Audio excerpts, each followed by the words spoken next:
आपको जल्दी से दे देते हैं। राजधानी दिल्ली में ऑक्सीजन की किल्लत को लेकर आम आदमी पार्टी और केंद्र सरकार के बीच लगातार आपस में एक रस्साकशी का दौर हमने देखा। इन सबके बीच ऑक्सीजन और दवा के लिए टास्क फोर्स का गठन किया गया है। ये सबकी बड़ी खबर आपको हम दे रहे हैं। बाकायदा ऑक्सीजन और दवा के लिए टास्क फोर्स का गठन किया गया है। ऑक्सीजन आवंटन के लिए सुप्रीम कोर्ट ने ये टास्क फोर्स बनाई है। सुप्रीम कोर्ट ने नेशनल टास्क फोर्स का गठन किया है, यानी कि कुल मिलाकर 12 सदस्यीय ये टास्क फोर्स अब ये सुनिश्चित करेगी कि ऑक्सीजन आवंटन पूरी तरह से सुनिश्चित की जाए, जिसकी डिमांड लगातार दिल्ली सरकार की ओर से की जा रही है। गौरव भाटिया, सीधे आपके पास आते हुए, केंद्र और दिल्ली सरकार के बीच तालमेल नहीं बन पाने की स्थिति में ही अब सुप्रीम कोर्ट को पूरे मामले में संज्ञान लेते हुए नेशनल टास्क फोर्स का गठन करते हुए अब ऑक्सीजन और दवाइयों की सप्लाई सुनिश्चित करने की बात कही गई है। चित्रा जी, सह सम्मान पहले तो कह दूं, सर्वोच्च न्यायालय अपना काम कर रहा है और केंद्र की सरकार भी पुरजोर तरीके से अपना काम कर रही है। यहां कोई विरोधी नहीं है। लेकिन मुझे दुख पता है कब हुआ, जब 600 ऑक्सीजन के सिलेंडर एक एमएलए के पास पाए जाते हैं और उस पार्टी का प्रवक्ता आके, चित्रा जी, ये भी नहीं बताता है कि ये 600 सिलेंडर कहां से आए। और आप मुझे बताइए चित्रा जी, जहां पे एक एक सिलेंडर के लिए नागरिक ढूंढ रहे थे कि जान बच जाए, केंद्र सरकार ने 378 मेट्रिक टन से कोटा बढ़ा के 730 मेट्रिक टन कर दिया। वहां पे 600 सिलेंडर का कोई हिसाब नहीं है। अरविंद केजरीवाल जी, ये ऑक्सीजन जा कहां रहा है जो केंद्र सरकार दे रही है? आज पता चला कहा जा रहा है। और मुझे दुख तब भी हुआ जब एक पैनलिस्ट अभी बता रहे थे कि प्राइस सुनिश्चित नहीं किया गया। तो मैं दो बातें बता दूं, ये जो होर्डिंग होती है ना, ये क्वांटिटी पे होती है। आपने कितनी क्वांटिटी के ऑक्सीजन सिलेंडर्स इकट्ठे कर रखे हैं, जमाखोरी कर रखी है।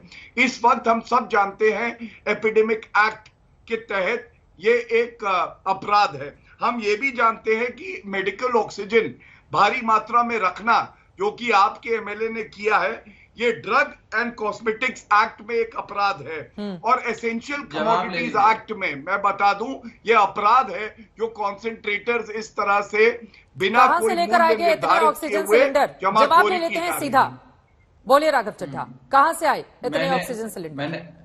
हाँ, देखिए, भारतीय जनता पार्टी के प्रवक्ता जो हैं, ये आपके सवालों का कि गुजरात के भाजपा के नेता के घर पे वेंटिलेटर क्यों मिलते हैं, रेमडेसिविर, मैंने किसी को नहीं रोका। चित्रा जी, मुझे बोलने नहीं, लेकिन आप भाजपा के गुजरात के नेता जाने क्यों ले रहे हैं? एक एक करके अपनी बात रखिए। एक बार जवाब नहीं राघव, आप गुजरात आप बाद में जाइएगा, पहले दिल्ली की बात हो जाए ना सर। दिल्ली देश की राजधानी है और देश के अलग अलग हिस्सों में लोग अगर बीमार होते हैं तो दिल्ली की ओर उम्मीदों के साथ देखते हैं। आप दिल्ली की बात बताइए ना राघव चड्ढा। हाँ, मैं बता देता हूँ, फिर मैं बीजेपी पर भी आऊंगा, उस पर भी बोलने का मौका दीजिए। बिल्कुल।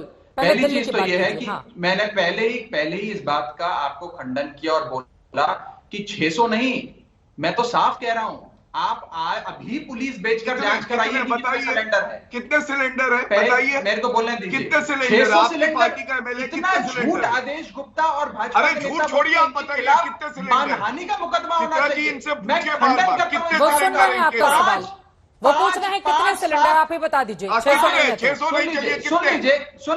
सुन लीजिए। दिल्ली पुलिस अभी जाए घर पे और जाकर चेक करे। 5 सिलेंडर को ये 500 सिलेंडर, 5 सिलेंडर को 600 सिलेंडर आएगा उस दिन भाग में जाइएगा। आज पूछूंगा 5 सिलेंडर का आएगा चैनल पे। जो समाजवादी पार्टी याद करिए, अभी दिल्ली हाईकोर्ट में हलफनामा देंगे, देखेंगे। ये नहीं बताएंगे आपको कि कैसे देवेंद्र फडणवीस काला बाजारी के व्यक्तियों को बचा रहे थे, कैसे गुजरात के घर में रेमडेसिविर मिलती है, कैसे गौतम गंभीर के पास रेमडेसिविर मिलती है। मैं आज झूठ बोलना बंद करिए।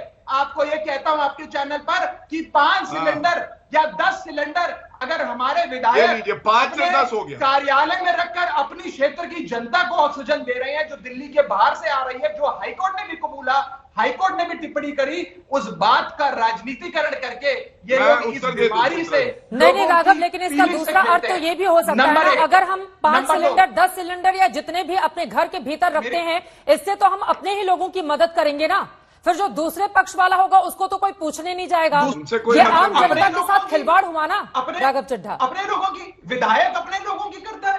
5 और 10 सिलेंडर में कितने अपने लोगों को, विधानसभा के क्षेत्र के लोगों को शामिल मैं उत्तर देना चाहता हूँ।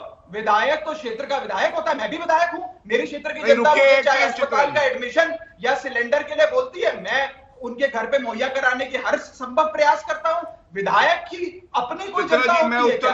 पूरा क्षेत्र विधायक का होता है, नंबर एक। नंबर दो, मैं साफ तौर पर आदेश गुप्ता और ऐसे प्रवक्ता जो अनर्गल झूठ बोलते हैं, इनके खिलाफ कानूनी कार्रवाई होनी चाहिए।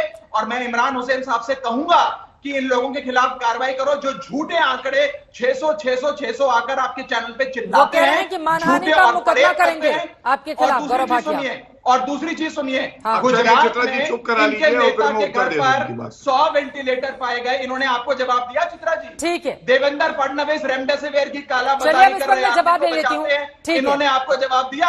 आपके कौन से सवाल का जवाब गौरव भाटिया ने दिया, आप मुझे बताइए। एक सवाल, और आप उन्हें बीच में रोकती नहीं है। एक सवाल का जवाब ये तो गलत बात है राघव चड्ढा जी, ये कम से कम एक सवाल का जवाब तो ले लो, के विवेक पर छोड़ देनी चाहिए। कम से कम एक सवाल का जवाब तो ले लो। पत्रकार से सवाल नहीं पूछते हैं, जवाब देते हैं सरकार में आते हैं। आप जवाब सुनिए तो, अब आपने जो सवाल खड़े किए हैं सुन लीजिए। आप गुजरात महाराष्ट्र पर जवाब चाहते हैं, सुन लीजिए गौरव भाटिया जी। लेकिन आप भी बार बार दिल्ली घूम कर आ रहे हैं। एक सेकंड राघव जी, एक सेकंड प्लीज, थोड़ा सा। गौरव भाटिया, आपको भी जवाब देना चाहिए ना, महाराष्ट्र और गुजरात की बात को बार बार देवेंद्र फडणवीस जी पे जवाब दूंगा, लेकिन पहले मैं अपनी बात रख लूं, ये वादा है मुझे, और 1-1.5 मिनट का ही समय चाहिए चित्रा जी। सबसे पहले देखिए, सरकार और पार्टी का फर्क क्या होता है। अब इनको शांत कराइए, मैंने दिल्ली में जवाब दिया ना, शांत कराइए, कोई जवाब नहीं दिया।